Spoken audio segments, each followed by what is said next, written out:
I'm in my room. My computer is on in front of me with my microphone. There's a notepad open with some notes about my podcast. It's time to rewind.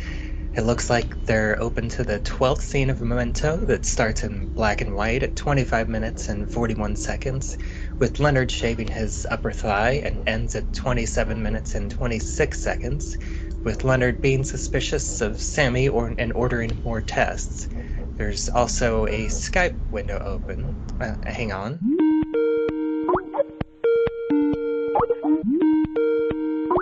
Who is this? Bubba! I prefer to be called Bubbawheat, but who is this again? Oh, have you told me that? I must have forgot. It's Lisa Leaheey from Rabbit Hole Podcast, Bubba. I'm sorry, Bubbawheat. How are you? How you doing, Bubba? I'm doing all right. And who are you? Well, sometimes I go by John G, but usually people call me Richard Kirkham. I'm from the Lambcast. You know, the Lambcast? You've been there, haven't you? I can't say I remember. Possibly. That's okay. I can't remember either. Who am I talking to again? Yeah. But, thank you both for joining me on this 12th episode of Memento More on this season. And, but before we get into it, Richard, this is your first time here. I'd like to know, how did you discover Memento? Do you remember if you saw it whenever it first came out, or did you come to it later? I'm going to tell you a story that I think is kind of interesting. I saw Memento in a theater, but after it had been recommended to me by a student in my class in a way that is kind of unusual. I taught an argumentation class, and we had them do a claim speech, and they were supposed to do a claim of fact. He was actually doing a claim of value argument, and he was making the argument that this was the best movie of the year, and that everybody should see it. And he then gave a presentation about the speech, which convinced me that I should definitely see it. And so he got a very good grade on it. I was going to say. It was unusual because I don't usually accept those kinds of claim of value speeches. And I would certainly tell people, when you're doing that, you don't, even though you're doing something on that's a value-based issue, like the quality of something, evaluating a book, a movie, a theme park or something like that really isn't the purpose of the assignment. It's to make an argument about something ethical or moral in nature. But I let him get away with it because after I saw the movie, I was really impressed. Mm-hmm. I mean, it's a fantastic literary text in and of itself. Well, I've never read the screenplay. I just discovered, by the way, that I have the screenplay. It's on the DVD that I have, and I legitimately am overwhelmed by the information on this DVD. This is that special edition DVD that, oh my gosh, I'm going, just trying to figure out how to watch it in the first place was weird. The first disc is not too bad. I think the first disc is a relatively straightforward, it's a good thematic, but the second disc, it's like you literally practically need instructions on how to find what you're looking for. What I'm really looking for is that chronological version of the film that you can watch. I want to see what it looks like. It looks like a movie that's not as good as the original. Yeah, it's not as good, but it does hold up. I think it's definitely not good to watch. I mean, absolutely not for your first time watch, but as you know, if you've watched this 3 or 4 times, I think it's an interesting experiment, and the film does hold up as a narrative in chronological order, other than the slight annoyance because especially whenever you get to the color scenes, because there's that repetition at the beginning and end of each scene, and then whenever you're watching it chronologically, you're seeing that repetition back to back. But other than that, I think that the chronological cut does hold up as a narrative, but it's not as good. Well, if you were watching it that way, it would kind of destroy the whole point of the movie and the concept. But that doesn't mean that it wouldn't be interesting to look at it from that point of view. Yeah. But let's get to today's scene, and it starts off with, this is, another one of the black and white scenes of where uh, Leonard is by himself in the hotel room talking to somebody over the phone. I think most people assume that it's Teddy. Do you think that it could possibly be anybody else? I mean, at this point, having seen the thing, no. But I think it does layer this whole element of who the heck is he talking to? Like, why is he just giving this story to anybody on the phone? Is this someone from his past life? Is this someone new that he now trusts? It just adds this element to this faceless person that he's just like bearing his soul to, because this whole story is this focus on how he has forged his current identity of, how he manages his condition. Well, it's interesting that we basically get the narration through this phone conversation with somebody that we never learn who they are and what their relationship to Leonard is. I don't know that it's important, but it, of course, seems to violate his own rules. Never answer the damn phone. Which we don't find out until the end of these sequences, right? Yeah. I do think it's interesting too, because this, as these black and white scenes go on, they start out as very documentary like, with him kind of narrating in second person as well, and then the phone call starts, I think maybe just 3 or 4 scenes in, and now it's a direct one-on-one conversation with somebody that we only see half of this conversation, but it does become more of a personal connection. And in the commentary, Christopher Nolan also mentions how throughout these black and white scenes, the first ones start at a very high angle and far away, and this is about about a third of the way through, and the camera angles start to get lower and closer in to Leonard as it becomes more connected to the color scenes, which they are presented, very much with Leonard and very close up and lower angle, like straight on with him. Yeah, and you start getting some of these extreme close-ups, like the very beginning of this scene, where you're focused on him running that razor up his leg and on the shaving cream. And so you're starting to get more and more intimate with who he really is and what he's facing with this condition, It's a little introspective, also talking on the phone while you're doing this, while he's shaving his leg, which appears to be in preparation of another key tattoo that's going to have what he supposes is a fact on it. But I think it's also kind of reveals a little bit how he's creating his own story as he's talking on the phone. So that is also important. The camera angles, of course, are always interesting. That's one of those things that directors are going to be responsible for, along with the director of photography. They have to figure out how the movie's going to look. I think the black and white choice is really good. The angles, I understand that there's a long-term purpose for that. Whether or not I ever notice it or whether or not it's subliminally impactful, I couldn't say. Yeah, and I just noticed, talking about these camera angles, this is when we're first introduced to Stephen Tobolowsky playing Sammy Jankis, and these camera angles start, pretty close on Sammy and his wife's face, and then shortly afterwards we get the extreme close up on his eye. That we are getting very up close and personal right away with Sammy Jankis. Yeah, there's nothing at a distance here.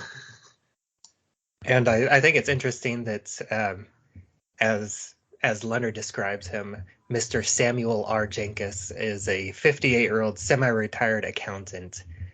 And I think it's funny because I checked, and Stephen Tobolowsky was 49 at the time whenever he filmed this. So they aged him up by about 9 years. Well, he's got good range.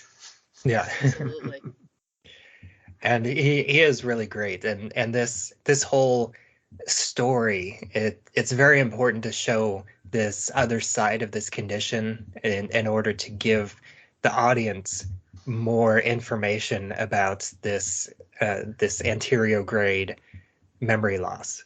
Yeah, well, this is what puts a face on it. Up to this point, we only have, Leonard's word for it. This idea that, like, here's this condition, here's this thing that he does, here's how he gets through it. And this story is what humanizes it for us. It shows us that this is a real thing, that he's not the only person with it, that, here's the way that the medical profession tries to treat it, and here's what they do with it. And it's interesting because while we're given Leonard's perspective here as he tells the story, we're watching Sammy and his wife go through it, and Tobolowsky's facial expressions, like, just, you watch his eyes, you watch the way he looks around a room, you watch the way he sort of tries to take stock of what's going on around him. For somebody who would be going through this sort of thing, this is horrifying.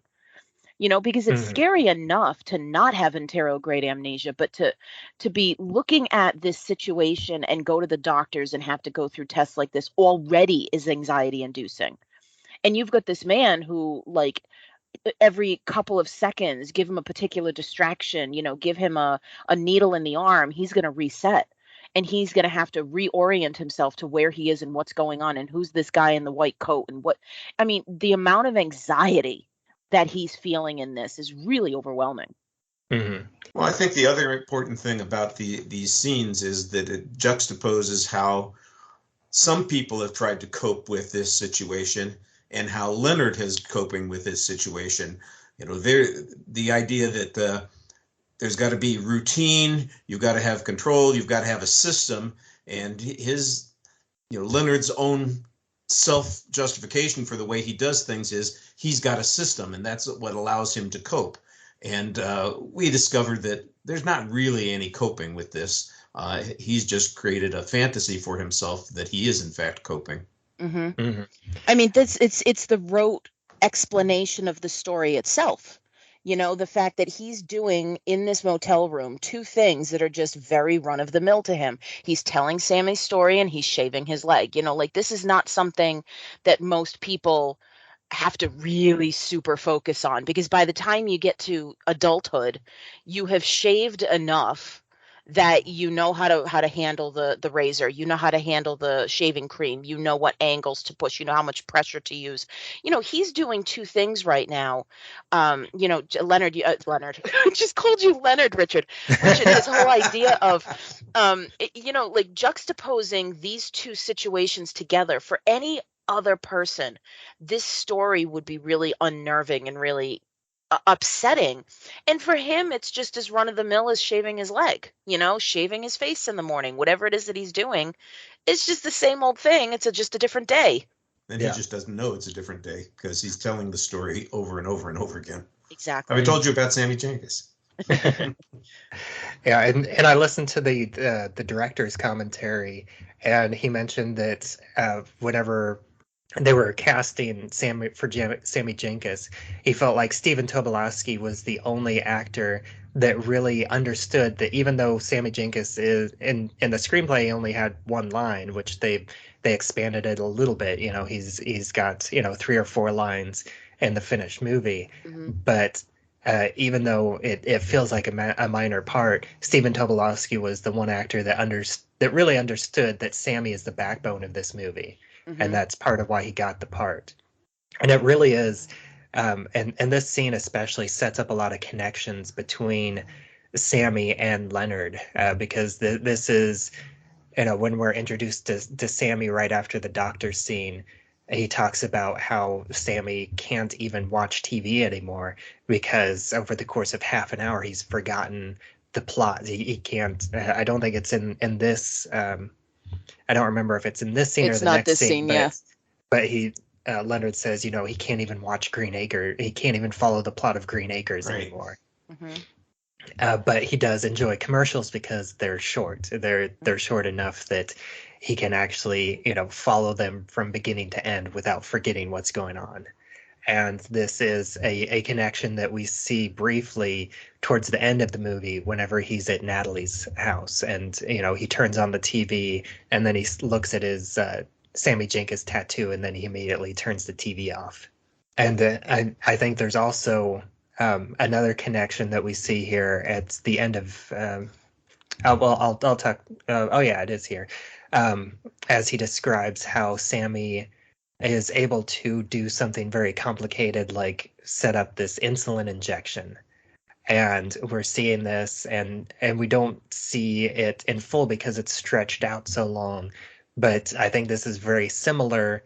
And I'm curious to check whenever he actually gets to building the homemade tattoo needle, that this is a very similar process to how he's doing this homemade tattoo. Mm-hmm. Yeah, that's an interesting point, that he is basically connecting with. Well, it's Sammy Jankis is his story, just abbreviated and with a slightly different way of dealing with the whole situation. And I like the parallel, like you said, with the needle. I think that's an interesting illustration of how it is repetition, it is routine that we need. And it's interesting that he's picked this particular thing that also was done by Sammy to be his tool for recording information. Obviously, Sammy wasn't tattooing his wife, but I don't know, needle handling is always kind of creepy to people, even people who do the injection thing on a regular basis. My wife took insulin injections and I had to help her quite a bit. And anytime I had to help her, I was just like, I really wish I wasn't doing this. Yeah, it's never really something you get used to doing, it's always uncomfortable. It's always just sort of like, ugh. It's interesting because most things do just become rote. And for whatever reason, that just doesn't. Yeah, and there were a couple other interesting things that I noticed about this whole scene. I do think it's nice. I know we saw him in his suit and tie as the insurance investigator, but to see this side of Leonard before his accident and to connect with him wearing a nice suit versus what he's wearing now, which we not in this scene, but what he's wearing in the color scenes. It's a suit, but it's not actually his suit, as we come to find out. Mm-hmm. And I also, in the second time that Leonard comes up to the door, I think it's funny. He doesn't quite do the full shave and a haircut, but it feels like it's shaving a haircut, but just missing a couple beats, which he does that exact same thing with the bell. Yes. To Bert. Yes, he does. I hadn't noticed that. That's interesting. Yeah, I There's like a that. Habit. Yeah, I like that little connection to his character. And I also like in that scene that it's in a very short period of time, it really shows this realism between Sammy Jankis and Mrs. Jankis, because Sammy goes up out of habit to go and answer the door, even though he doesn't know who's there. Mm-hmm. But then Mrs. Jankis immediately comes in, to assist him because she knows what's going on. Yeah. Yeah, this idea that he's become very childlike, that he's not able to care for himself anymore, and she has to step in and do these things because who else could it possibly be? You never know who could show up at the door, and it's just sort of interesting, because then you start wondering about what their life is like outside of this story and what kinds of situations that he's doing and wandering, and it's sort of it adds this extra layer to it of the realism that we were talking about. And then my last note for this is, Leonard talks about this, what he sees as this look of recognition every time that he meets Sammy.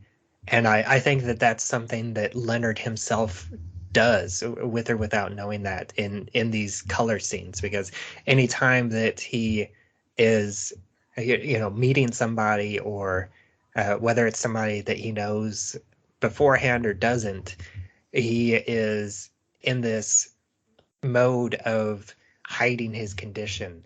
And so I feel like he gives people this false look of recognition just to make himself look more normal. Ironically, though, everyone he meets, he tells them the story. So it's like he's trying to make himself look more normal in that initial meetup moment. But then the second he opens his mouth, he's going to remind you of his condition. He's going to remind you who Sammy Jankis is. He needs to remind himself, you know. And if you go and look at this sequence very carefully, and you look at Leonard sitting on the couch next to Sammy and his wife, and how he comes in, you can see he's constantly studying. Right. And so there's this interesting element of Tobolowsky's eyes and Sammy's eyes kind of being cloudy and confused and anxious. And in the meantime, Leonard always has this intense concentration. He's sort of like looking very carefully at what's happening around him, and he's studying what's happening. And, you know, he's learning, he's conditioning himself, you know, and figuring out, here's what I'm going to do, here's how I'm going to say this, and here's what I need to remember about this particular scene. There's that great shot in the middle of the sequence where he's sitting on the couch with the two of them as Sammy's giving her the insulin. And it's just this wonderful frame of the two of them on one side and him on the far left. And there's almost a divide with a curtain in the background. Like, they're doing their thing. This is their life, and he's an interloper sort of observing and watching what's happening. And it's just this great sort of separation where they've invited him into their home. He's now invading their lives. But at the same time, there's still this care, this affection between Sammy and his wife. And then I literally just noticed this, after that, they're in, going completely the opposite direction. Whenever he goes, is at the door the second time, there's this shot where you can see the reflection of Leonard's face in the window as Sammy is coming up to answer it, and their faces literally overlap. Yes, they do. Yes, they do. It's this good, like these wonderful little things, these cues that you're handed of these, these similar situations that these two men are in. And since we're talking a lot about this, the similarity between Sammy and Leonard, Richard, I'm curious. Have you heard the theory? I don't know if you listened to the director's commentary on that DVD that I think all three of us have. What do you think about the theory that this story about Sammy is actually the story about Leonard, and that his wife survived the accident, and she was the one with diabetes, and he was the one with the insulin? Yeah. I think we've got a whole bunch of unreliable narrators throughout this film. And, Teddy kind of suggests that at the end of the story, or at the beginning of the story. I don't want to get out of place here, but I do see, especially because of the references that we've talked about, the way Sammy and his experience and Leonard's later experiences seem to overlap. Let's face it, they've got some of the same expressions. He fakes it as much as he can, but he can't fake it entirely. That shot that Lisa, that you were just talking about with the where you see their faces in the window, I think that does suggest a little bit that this may in fact be a valid interpretation. I think maybe it's a little too tricky to go with that. I'm going to stick with the notion that the story is the story, and that everybody is just trying to screw each other around by giving a different version of it. See, I'm gonna go in the opposite direction, because there is a moment in this film. It is a single blink and you miss it moment where we authentically have a third person omniscient narrator. This whole thing is told through Leonard's first person experience, and there's one moment where we're given confirmation of what's going on. And it's one of my favorite moments in the whole thing. So it's fascinating to look at these and to look at these. It's interesting to hear you say theory, Bubba, like this idea that it's a theory, where I think that we are given a particular nugget of information that makes me pretty confident that this is what we're looking at. Yeah, I like to say theory just because I don't think that it's 100% confirmed, because Nolan doesn't like to do that. Yeah, and also with the whole unreliable narrator, because there are, everyone is an unreliable narrator. Like even the director's commentary is an unreliable narrator because it has a branching, it's actually a branching commentary, and there's 3 different versions of the ending depending on when you listen to it. So like it'll give you a different ending chunk of the director's commentary, which gives you 3 different versions of this theory. This is why I'm a literature person. I love that stuff. I love it. I love it. I love it. 2 + 2 is 5, as long as you can prove it. Yeah, there are 4 lights. But I think that wraps up this scene in Memento. I'd like to thank you, Richard, for joining us today. And why don't you go ahead and take just a quick moment to let everybody know where else they can find you online. I'm easy to find online. It's Kirkham a Movie a Day is my own personal blog site where I post a review or a comment or an essay on every film that I see in a theater. And then on a weekly basis, you can find me on the Lambcast. I'm the host of the official podcast of the Large Association of Movie Blogs. And I am your host, Bubbawheat here, and along with my co-host for these black and white scenes, Lisa Leaheey. And thank you once again for joining me through this whole movie. And you can find me on Twitter where I'm at Bubbawheat, and you can find this show, It's Time to Rewind, on Anchor.fm, as well as anywhere else that you listen to podcasts. And we also have a Facebook group, It's Time to Rewind, a time loop group, and you can join that and discuss episodes as they come out. And we also welcome discussions and memes on time loop movies and TV episodes in general. And until next time, I assume I've already told you about Memento. Oh, only every time I see you. Every time.